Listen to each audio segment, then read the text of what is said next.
Hello, welcome to Around the Ficus, which is where we talk about multiple different topics around this here ficus. My name is Daniel Newberry, and I am your host. No, I thought there'd be applause there, but that's okay. It's okay. It's whatever.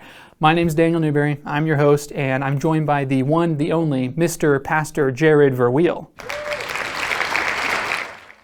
Why does he get applause? Okay, whatever. It's fine. Jared, how are you doing over there, man? I can't see you because of this ficus. There you are. Hello. Welcome to the show. Hey, Dan. Dan, how are you doing? I'm good. Good. I'm good. Thanks. It's good to have you on here. This is nice. So we're gonna just do a Really- basic Q&A. Oh, I'm sorry, you were still talking. Go, Really please. nice. Really nice. Just nice. Okay. All right. He's nice. So we're just going to do a basic Q&A. We're going to kind of get to know each other. This is an opportunity for all of you at home to get to know Jared more in case you haven't had the opportunity over the past 2 years. So we're going to start with a very intense but basic question. Jared, what is your favorite cereal? Favorite cereal? Wow. Man, that's a tough one. It's Lucky Charms. It's definitely got to be up there. Lucky Charms is probably the first sugary cereal. I'd dump it out into a bowl and get the prize at the bottom, dump it back in the box. It was great. Wow. But man, there's some good ones out there though. Cinnamon Toast Crunch. Yeah. One of the all-time greatest sugary cereals ever invented by General Mills dude. So you're a General Mills guy? Whatever. Wow. More than Kellogg, yeah. General Okay. Mills every time. Okay. So. Wow. It's got to be, man. I think I'm going Cinnamon Toast Crunch. Cinnamon Toast Crunch. At the end of the day, that's what I'm going. At first, I thought it was Lucky Charms. But This is final answer. Cinnamon Toast Crunch.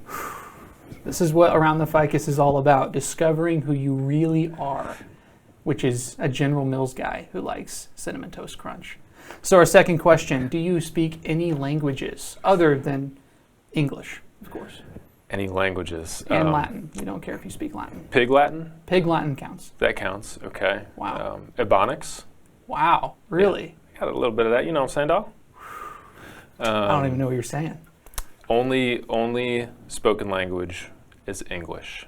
Okay. I know how to read probably 3. I can do a little German, little Hebrew, little Biblical Greek, but Right. English primary. I would expect you to be able to read Hebrew or Greek, or else I wouldn't trust you as a Yeah. pastor. So. Well, there's lots of reasons not to trust me.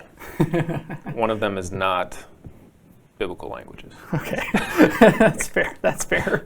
Okay, well, let's get into the actual, the real serious questions now. What is the weirdest thing that you've done during this coronavirus? Weirdest coronavirus. I would have to say I have been keeping up with my yard work. Extremely weird of me. That's really weird. All of my neighbors are like, innately taking care of their yard because they're like there all the time, and I don't. So I've had to grow grass. Wow. It's amazing. You didn't have grass before. Not really, just little pieces that kind of like spotty green. Wow. I like this ficus. Kind of. You had fake grass.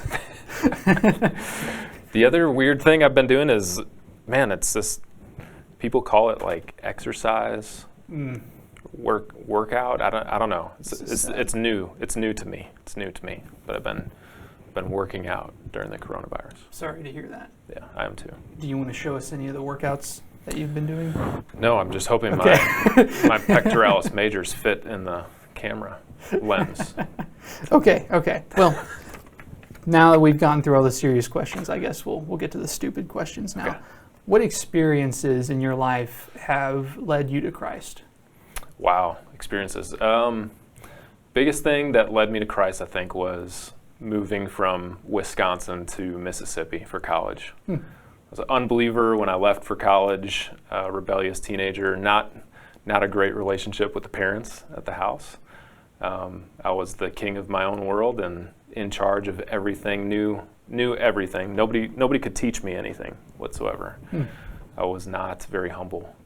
But moving 750 miles away from everybody and everything I knew was probably the scariest and humbling things I've ever done before. So I think God took me out of a context of popularity, sports, whatever it was, and put me in a brand new place to help me realize like life was a little bit bigger than my teenage bubble that I had created in high school and middle school. So that was a big factor in me coming to Christ, but also just like, man, in a context where I had to listen and learn. I wasn't going to be able to figure this out by myself. So to humble myself and listen and learn from other people. So wow, that was probably it. Wow, that is really cool. So are you from Wisconsin? Not born there, but raised there. Okay. Born in St. Louis, moved when I was in first grade, and spent the rest of the time in the promised land of the frozen tundra, aka the land of Canaan. Right. Okay. Fruit. What was it? Milk and honey. Yeah. Land of milk and honey. Man, you don't even know that. I am not going back to Wisconsin. It is way too cold up there. Like, is it really? Unless a whale Jonah-like experience and I get coughed back up, I'm staying south of the Mason-Dixon line. I don't even know where Wisconsin is. I'm going to be completely honest with you. Why would you? Why would It's just one of those states, man. Unless you've watched like that 70s show. That's the only time you would ever think about Wisconsin. That's fair. Yeah. That's fair. Yeah. Okay, so our last question for you today. What advice would you give to your teenage self? If I could go back and say, hey man, you need to do this instead, I'd probably say, Jared, you need to listen more. You need to take a step back and realize that life is bigger than you. Find mentors to coach you along, to disciple you, all those things. But more than anything is just really, truly slow down and listen. Take things in, gain some wisdom through the art of listening. Learn how to be a better listener would be one of the biggest things. So other than that, probably think less of yourself and more of other people. That would be those two things. Wow. Well, yeah, that's cool. I mean, that just occurs to me that wisdom, or the wisdom of Proverbs, starts with listening. Listen to my words, my son. And I think that's a really great piece of advice. Is there, before we sign out here, is there any last words you want to give to the students of TBC? One last thing you want to tell them? Students of TBC, I would say 3 things. Don't spit into the wind.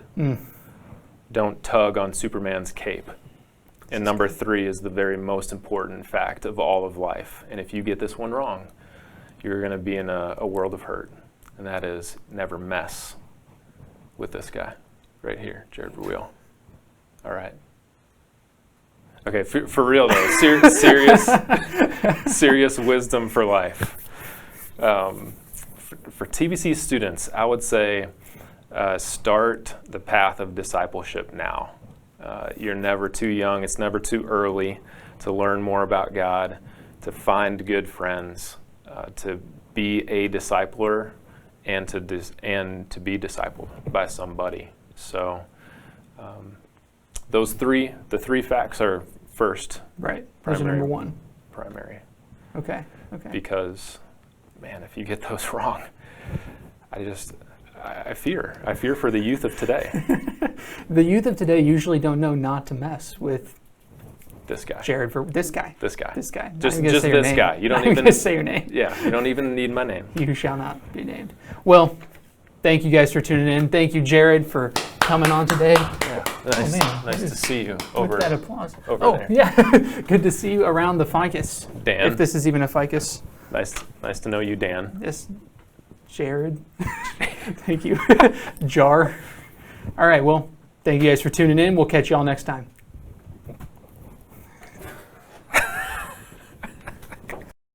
Yes. see that one coming, man. That was so stupidly perfect.